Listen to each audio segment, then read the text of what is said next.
शम्भाकान्त शान्त स्मरारे पुरारे शम्भो।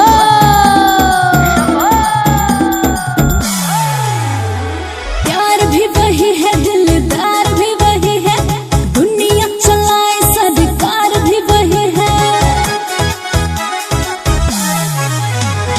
प्यार भी वही है, दिलदार भी वही है, दुनिया चलाए सरकार भी वही है।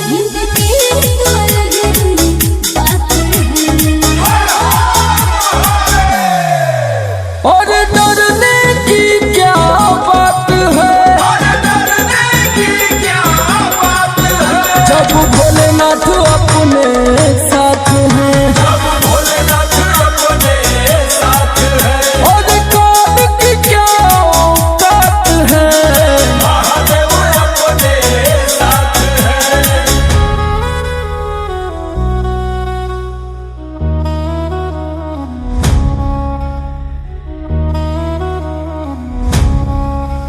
नया वधू मानाथ पादारविन्दं भजन्ति आलोके परे वानराणाम्। न तावत् सुखं शान्ति सन्तापनाशं, प्रसीद प्रभो सर्वभूतादिवासम्। जो भी ये नाम शिव शंभु भजा है, लाइफ में उसके अलग ही मजा है। मेरा जोगिया किसी को न करता निराश, दर पे आए जो पूरी कर सबकी बात। आज क्या दिन और क्या रात है, कोई मुश्किल ना हालात है, जब भोलेनाथ अपने साथ हैं, और डरने की क्या बात है,